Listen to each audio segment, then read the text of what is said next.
The King's Curse, The Secret of His Seventh Wife, Part 2. Weeks had passed since Ellora's disappearance, yet the atmosphere within the castle grew more ominous by the day. The remaining 6 wives felt an unnerving presence creeping into their daily lives. Strange occurrences began to plague the palace. Whispers in the corridors when no one was there, shadows moving along the walls in the dead of night, and a coldness that seemed to cling to their very souls. One night, Leora, the eldest queen, awoke to the sound of faint, echoing footsteps outside her chamber. The soft pad of feet reverberated down the stone hallway. Her heart pounded in her chest. Was it Ellora? She had heard the others speak of strange noises, but this was different. This was close. With a deep breath, Leora stepped out of her bed and opened the door to the hall.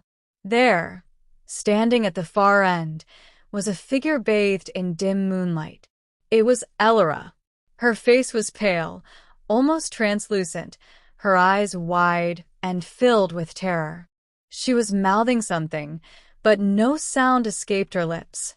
Leora froze as the air grew icy, a biting cold that stung her skin. Ellora's figure flickered, her form becoming less solid, like a mist threatening to evaporate. Then, in the silence of the hall, a single whisper hissed through the air. "Help me."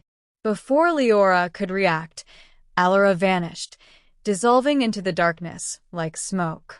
Leora's body trembled as she slammed her door shut, her heart racing.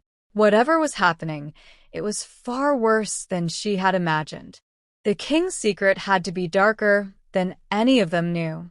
The next day, Leora summoned the remaining wives to her chamber, her voice trembling as she recounted the ghostly encounter. "We cannot ignore this any longer," she said.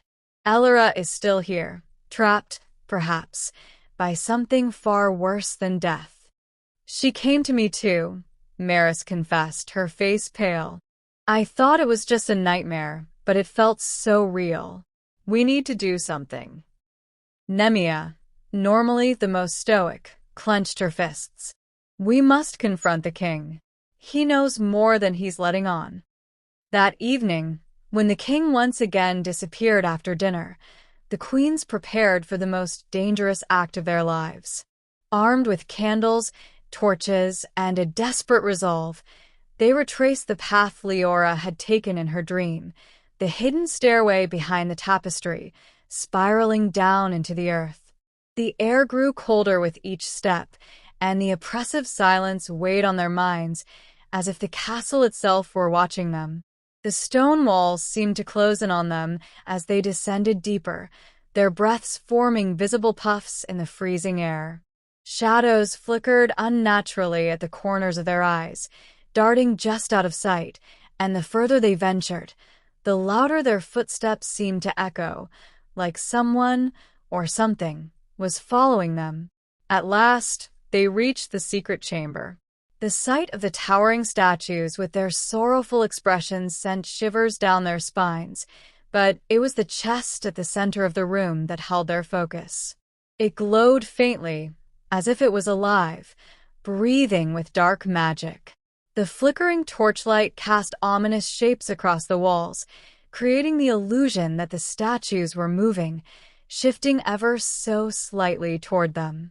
"I have a bad feeling about this," Ivelda whispered, clutching her dagger tightly.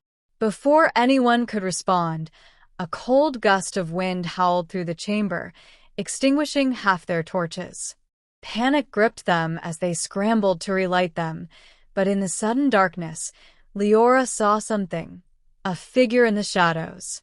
At first, she thought it was one of the statues, but as her eyes adjusted, she realized it was the king.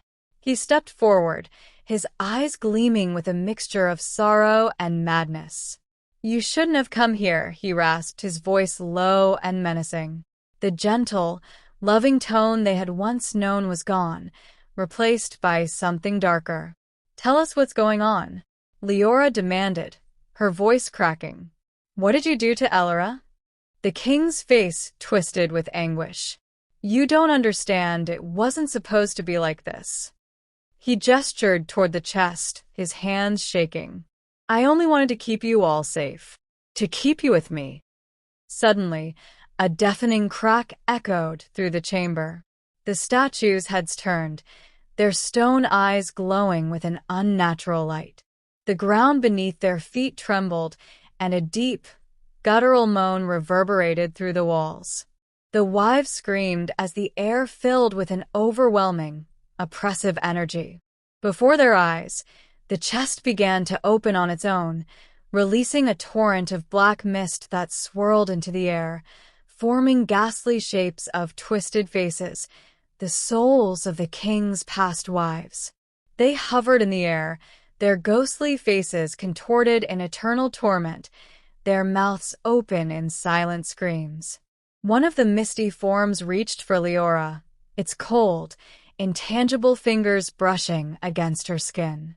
She recoiled in horror as the spirit whispered, "Save us." The king fell to his knees, clutching his head. "It's too late," he screamed. "The curse, it cannot be undone." "No," Leora shouted, her fear turning into fury. "We can stop this." But as she reached for the chest, Ellora's spirit appeared again, her eyes glowing with a mix of sadness and resolve. "The curse can only be broken by the seventh wife's sacrifice," she whispered, her voice echoing through the chamber. "I am already bound to this place. Let me end this." As Ellora's misty form reached for the glowing jar that held her soul, the king's anguished wail pierced the air. "No," he cried, lunging forward, but it was too late. Ellora touched the jar, and in an instant, the room was flooded with blinding light. The ghostly faces screamed as they were pulled into the jar, their twisted forms dissolving into the air. The statues crumbled to dust, and the chest snapped shut with a deafening finality. Silence fell over the chamber, broken only by the king's sobs. The remaining queens stood in stunned silence, their bodies trembling with the aftershock of what they had witnessed. Ellora was gone, truly gone, and with her,